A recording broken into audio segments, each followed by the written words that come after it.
location. Or the location of education. It's definitely very nice. It's like a very open, very big place, and but it's needed because there's so many people here. Like not even all of them can come in, and it's super hot as well.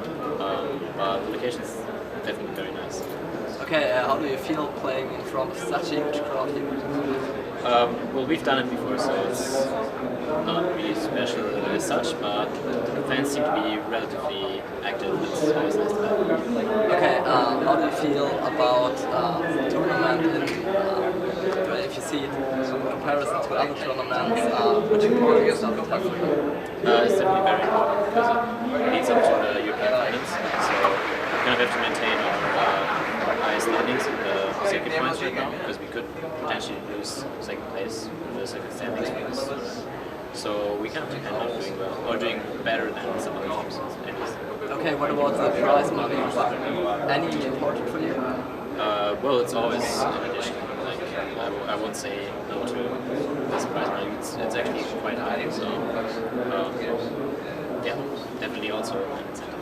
Okay. Is there any team in your group you maybe fear?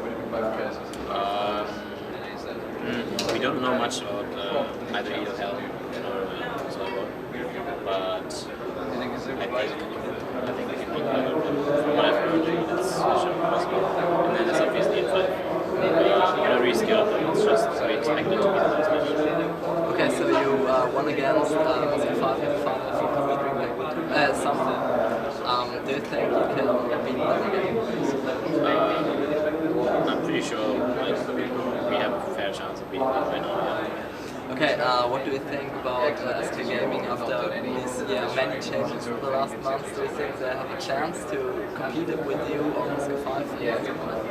I watched only one of the games so far. Like, we've not been active in the European scene whatsoever, so we have like a little idea of what champions or playstyles certain teams practice right now.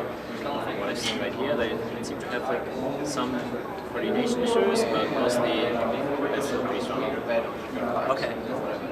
What do you think about Ocelote as a player? He's he's a pretty important person in the scene. Do you think he has to be such a player? Player-wise, I don't think he's anything special right now. I mean, he has a lot of experience, especially with like offline tournaments. That's always a big factor, to be honest. A lot of individual skill, and you also have to like stay calm in such a situation, playing with other people. And I think that's why he really shines. And all his importance on the scene is not Okay. Is there any player in the scene you would say is pretty much the best? That's really hard to say, but I wouldn't say so about anyone. First of all, everyone's like playing different roles, and it's not even people are even quite undecided. Like just one role is actually the most demanding, and then there's like so many players play on a pretty comparable level. Like best players. Okay, let's come to your time in Korea. What do you think is overall the result of the first weeks? That we spent there. We've picked up a lot of stuff that Korean teams usually do, and European teams, at least up to that point, didn't really do. So it's like just learn a little bit more, like learn a little more of the details of the game, like some little tips and tricks, somewhat like that can make you win games with easier.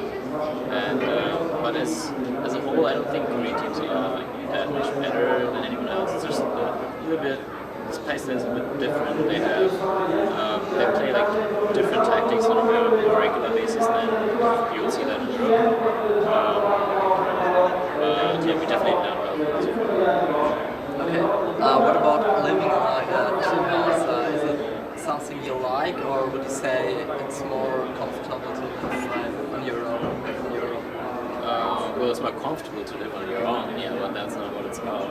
And so far, I've had my experience with living with a team was actually very positive. I liked it a lot, like just how it worked out for us, because you never know, like you play with each other all day, but you never know what happens if you move in with someone. It's it's just a different situation, and it's been working out really great for us, and I'm very happy about that because it means that we can use this model to actually practice for the season. Let's come to your games in Korea. What do you think about the group stage matches you played at CLG and Champions? Well, the most notable match was obviously CLG.na. I didn't actually expect them to roll out a completely unusual strategy. I thought they'd just try to play standard and try to beat us that way. Apparently, they felt somewhat of a inferior team. So they thought with different strategy, mixing up everything, they'd have the high chance of winning. And they almost pulled it off. They were very far ahead in that game. We still, I think, going into mid game, we just had the superior team position, and we managed to just hold on, just drag the game on a little bit and get the advantage eventually. And as for the other matches, we played pretty similar team comps there. We just aimed at team fighting. And the MVP game was relatively easy in comparison to the others. The GM game was a little bit hard again. We were succeeded. Okay, so what are your expectations for the playoffs? We have to play against World Elite next. From the scrims that we play against them, they have very non-standard play. We got used to it a little and how to work around it, but it's definitely something they do things very differently from other teams. It's very amazing to see how it works actually.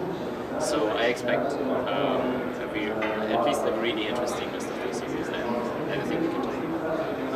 Okay, what about the relationship from CLG.eu to CLG.na? Is there anything special special trainings or another partnership with training, whatever?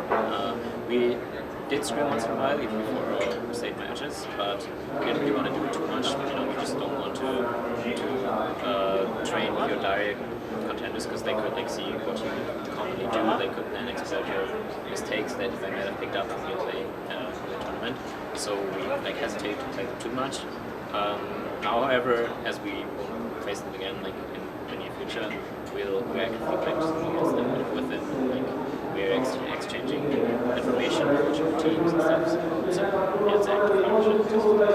Okay, will your time in Korea end after the second season of International Champions, or will you think about staying longer, maybe like in CLG.na, that even if you are not qualified for the next season direct qualification? We definitely won't stay after the finals that we have for the set day where we will return and then prepare for season 2 Grand Championship.